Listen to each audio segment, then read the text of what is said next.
So lesson number 1, start now.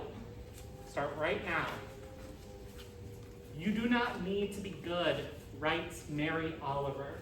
You do not need to walk on your knees for 100 miles through the desert repenting. Y'all know that poem?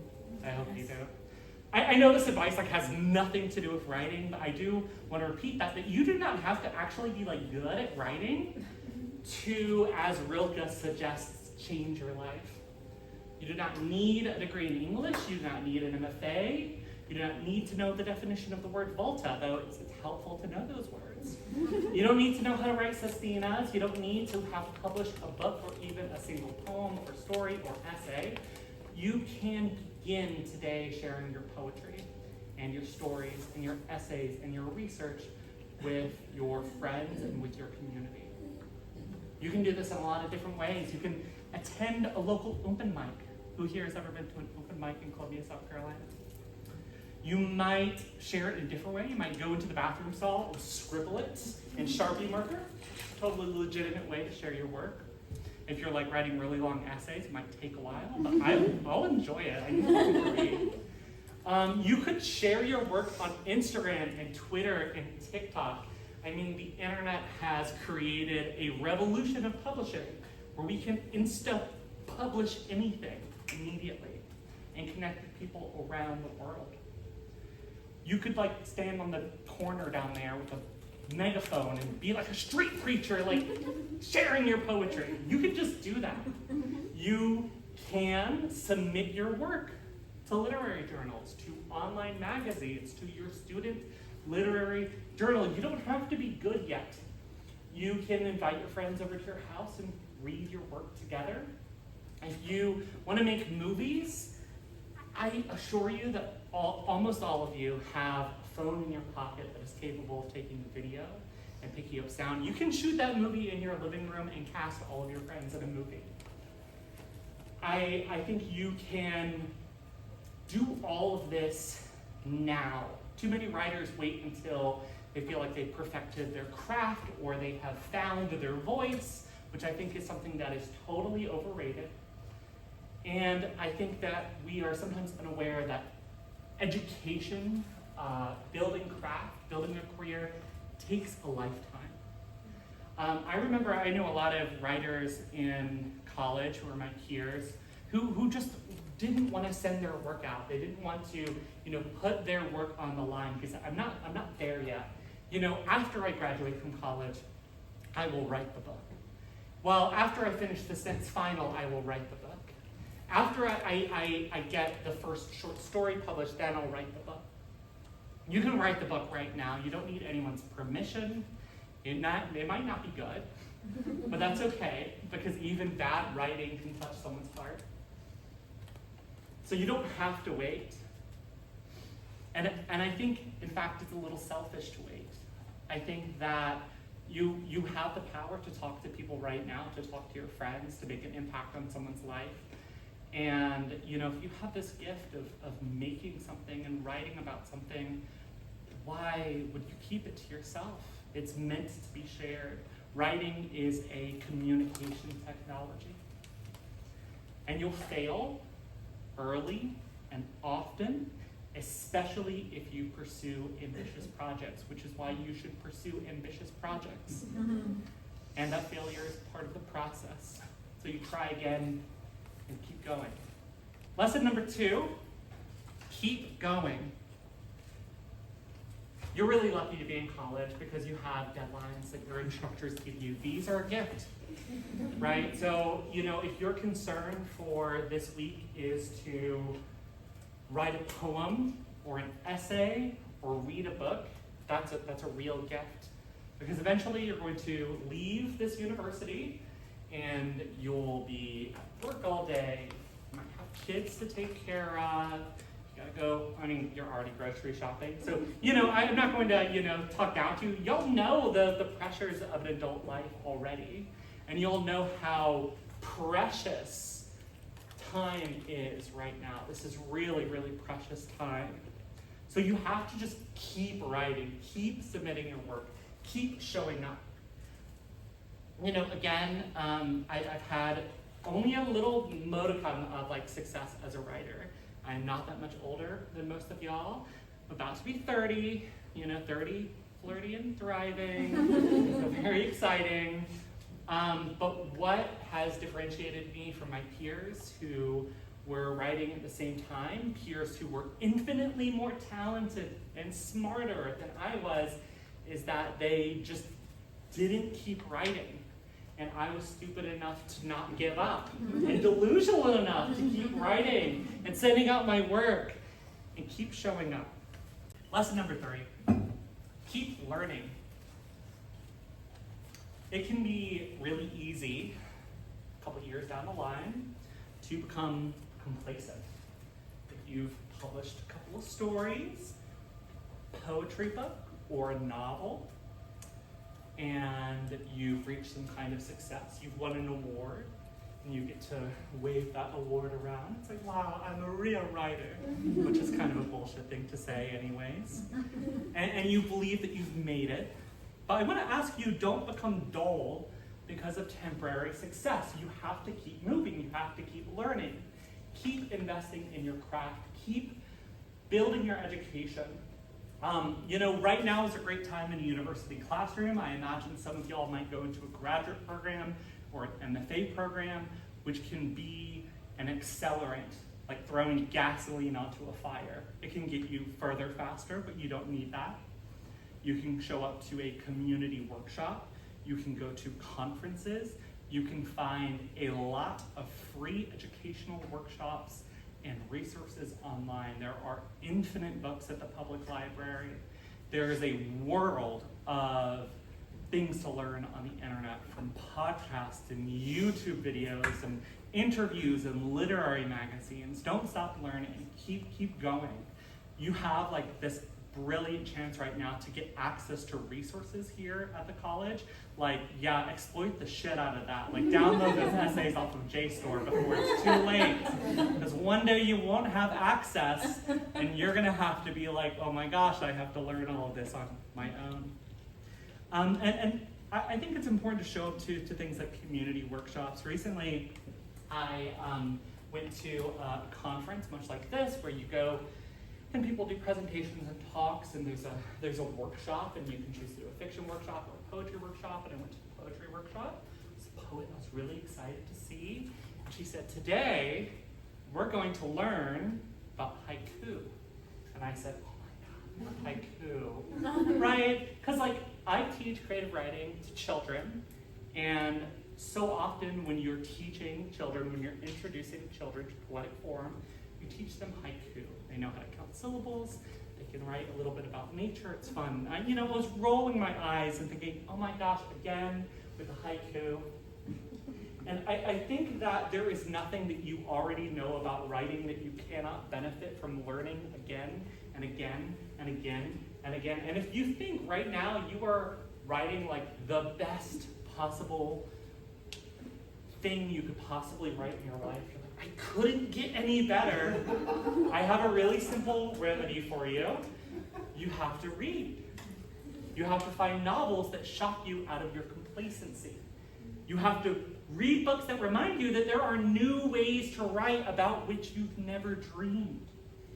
You must read books that rearrange your understanding of what is possible inside of a book. You must read books outside of your comfort zone. If you're a science fiction author, I encourage picking up that weird experimental novel that your friend's reading. And if you're the person reading the weird experimental novel, listen, I love a strange structure. Try a young adult romance. You're gonna learn something from it. You can learn something from every single book you read. So read omnivorously, right? Read as often as you can, and read at least as often as you write. There is sometimes people who will tell me, I actually don't really like to read because I might be influenced by what I read. Have you ever heard that? You ever heard anyone say that before? I just have my own unique voice, and if I read other books or other poetry, I might be influenced, and I have such a unique voice. And what I find is interesting about reading their work is it sounds like a commercial.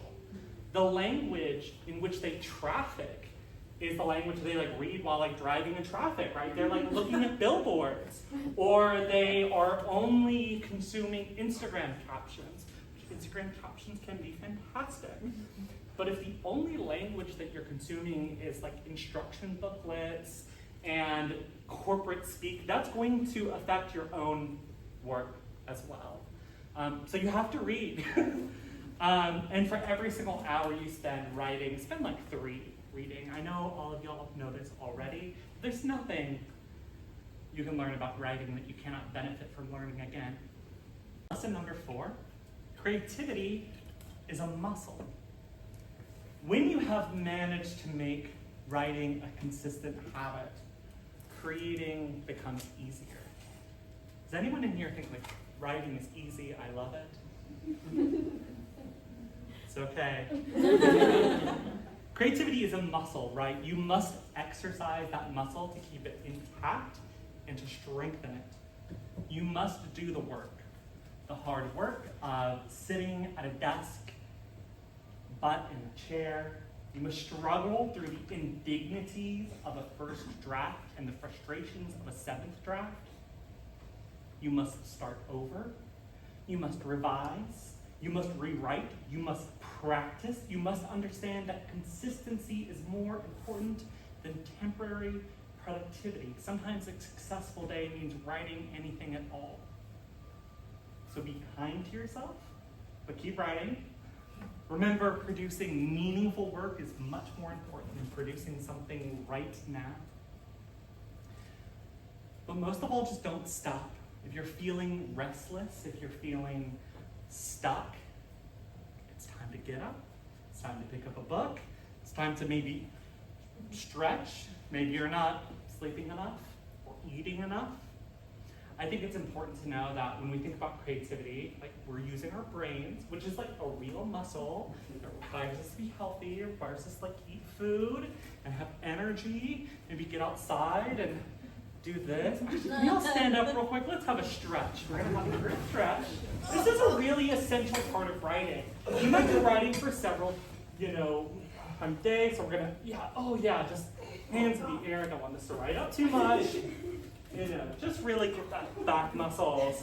I have a standing desk. I don't want to brag. Yes, I'm better than you. I'm just kidding. Lesson number 5, a little controversial. Write sober. Someone once misquoted Ernest Hemingway, and we have been writing drunk ever since. And I want to be clear about writing under the influence. It can be like a lot of fun. Substances can be a lot of fun. Totally. I've done a lot of them. They're fun. It's totally fine. I don't blame you. And I know what happens, right? When you're young and you're 19 and you have a beer and you write a poem, you loosen your inhibitions, you feel the rain on your skin, and you're like, oh my God, now I'm a good writer. But I think it's a trick. Right? Too many writers, including myself, fall into the trap of believing that this substance, whatever it is, it will magically help us access creativity. It'll take us to another plane of existence, or enter some sort of dreamscape.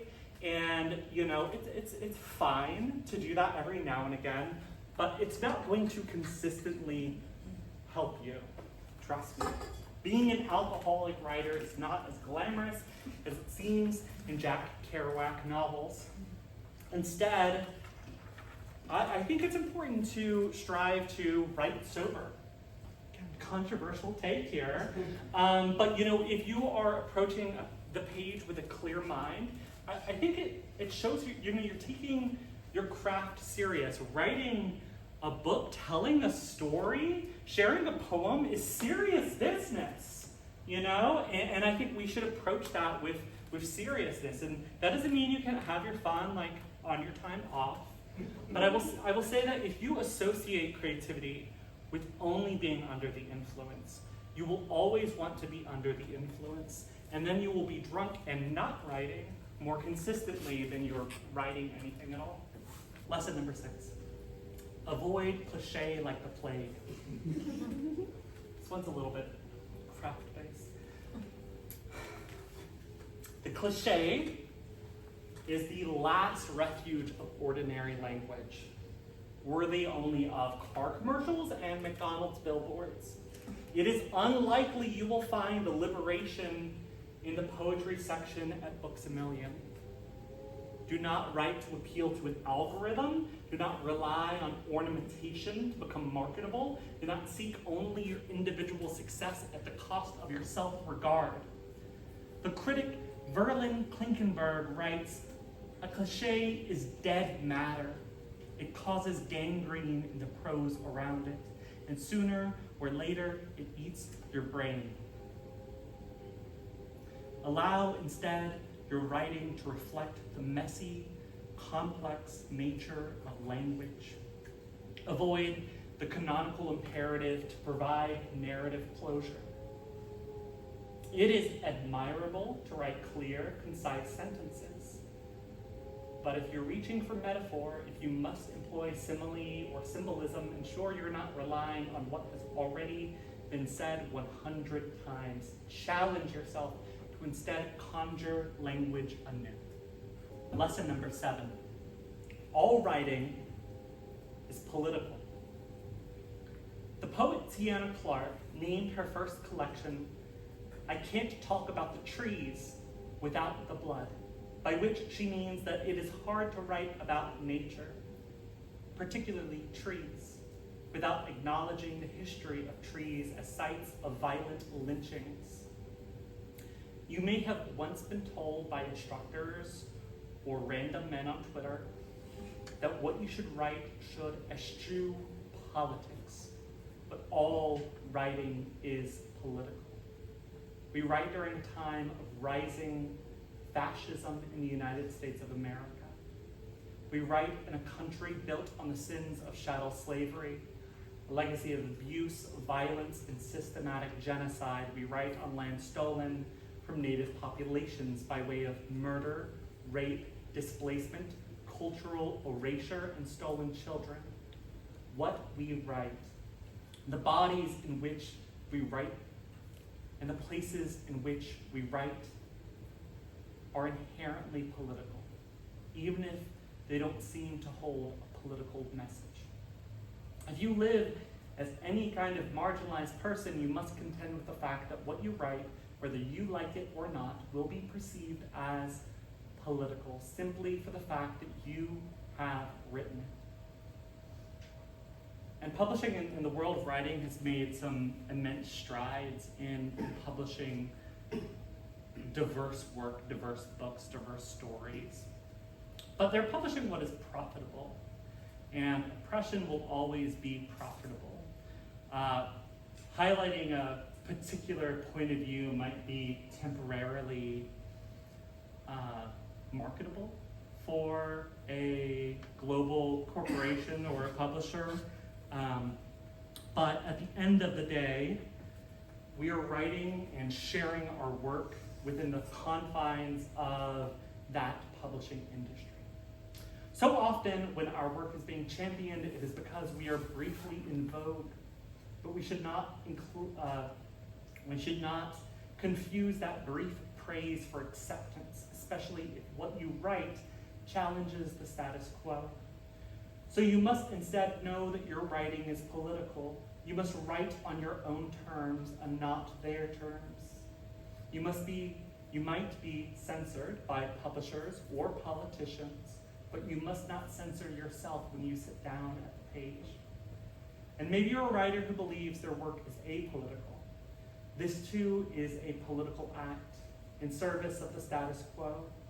You cannot write about the trees without the blood. You cannot write about birdsong without acknowledging that bird populations are dying out due to human-caused climate change. You cannot write about the sea without speaking of the ocean rising. You cannot write about a city without seeing how the city has been changed by development. You cannot write about the world without writing about the world and those of us who must survive in it. Lesson number 8. Building relationships with other artists is just as important as developing craft. Your career as a writer depends a little bit on your own talent and determination, but also on your relationship with other writers. You must be in community with other writers, whether that means befriending the writers at your school. We're in a room full of writers. Maybe there's someone you don't know. You can introduce yourself. Or attending a local open mic. I don't want you to mistake the university as the sole locus of a writing community. There exist many talented writers beyond the walls of this college, and they are worth you getting to know, whether you are an undergraduate, graduate, or tenured professor. When a writer comes to your university to speak, go to that reading. Speak with the writer. Go to their workshop. Go to every possible reading at your university, at the local cafe, at the bookstore, at the bar. Keep a tab on what's going on in your community and the surrounding communities. Reach out to writers beyond the city in which you live. Drive to Charleston for a Poetry Society reading or a Spoleto reading. Drive to Clemson for their literary festival. Drive to Rock Hill for the One Word Festival. Drive to Florence, drive to Aiken, drive to Orangeburg. If you don't have a car, make friends with someone who has a car. and go out there and meet writers across the state and beyond your state. When given the chance, share your work. Ask questions and listen hard to the answers you are given. You can find a community on Twitter, on Facebook, on Instagram, on TikTok. Wherever you find writers, you can find community. You can find other people with whom you can connect. I encourage you to follow literary magazines on Instagram and other social media. They will be sharing opportunities for you, submission windows, prizes, all kinds of opportunities that you will not hear about unless you are paying attention, unless you are in consistent, intentional community with other writers. Pay attention to those opportunities and share them with your friends. When recently the Texas Review decided to make a first book award for South Carolina poets, I made sure to share it with every single poet in South Carolina I know who is trying to publish a first book right now. And if you feel like you can't find community in your local community, make it yourself. You can start your own open mic. You can invite your friends over to your house and read poetry to each other. You can start your own literary magazine. It can be in print. It can be a website. It can be a Tumblr blog. It can be a zine that you pass out at your college. Is anyone doing this? Does anyone run a literary magazine? You're young. This is the perfect time to start right now. You can create those opportunities for your peers. If you're saying, there's not any opportunity for me, there's not any opportunity for me to read my work, for me to share, for me to workshop, y'all can create the opportunities for one another. That's all writing is. A publishing company is just a bunch of people in a trench coat who have kind of wooed this kind of glamour about them, right? When any great literary magazine, you're like, man, I really wish I could get published in the Paris Review. All of those things started. Literally every magazine that's ever started from people saying, hey, I want to publish something that's going to publish my friends and get my friends' work out there. And then, I actually met this other writer. Hey, do you want me to publish your poem? Yeah, sure, that sounds cool. Oh, cool. Hey, now we're legitimate. Hey, will you give us money? Hey, do you want some money? And hey, now you're a whole thing. And then you start a nonprofit. And then you spend 7 years of your life. I'm just kidding. Anyways, we're not going to go there. But you can really make this community yourself. You can make your own critique group, your own poetry slam. If there's something missing in your literary community, be the person who steps up to create that opportunity. Invite touring writers to come read in your living room. This is what I used to do in college. We had parties where we would pack the house with people to come to a poetry reading. in our living room, and then that writer would crash on the couch. And you can do that too. This is what I've been touring for more than a decade. Go to these other cities, see who is reading, ask, say, hey, I have some things to read. Let me come and read some short stories, crash on that writer's couch. Eventually, maybe you'll get like $50 in a pass the hat situation. Eventually, you get invited to a university. You get some free, meats and cheeses. The possibilities are endless. The possibilities are endless. Listen to critique. You should take critique seriously, but not take all of the critique. It's a very difficult skill to develop, knowing what critique is bullshit and what is helpful. I suggest not critiquing a peer's work unless they ask you to. Don't be an asshole. You can help build one another, share resources, share skills, share anything you learn. When you listen, like, oh my God, I just listened to like the new Between the Covers podcast. You gotta listen to this, right? Share that with each other. You just got a poem sent to you on an email, send that to your friends. You should respect yourself. You're not a product, you're a person. Remember that other artists are also people. If you are at a party with other writers, don't spend the whole time talking about writing, or like who is getting published where, or like who you think will get the Pulitzer this year. You can talk about like weather, your favorite TV show, or like your favorite kind of cheese. You're gonna be invited eventually to sit at tables that you never thought you'd be able to sit at. And when you do, make sure to bring something, to share. It's a potluck. You can't show up empty-handed. And make sure you get to nourish yourself as well. Remember that when you're there, despite whatever you might believe, despite however nervous you are, you belong there. Lesson number 9, do not forfeit joy for art. When you're a creative person, the production and marketing of your artistic work, whether that's paintings or books or music or dance or theatrical performance, whatever, can take an emotional toll.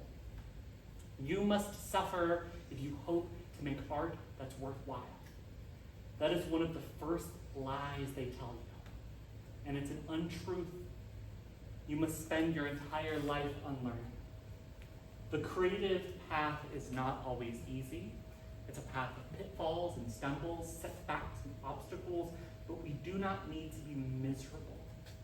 If making art or writing books or singing songs makes you miserable, I implore you to stop. Take a break at least.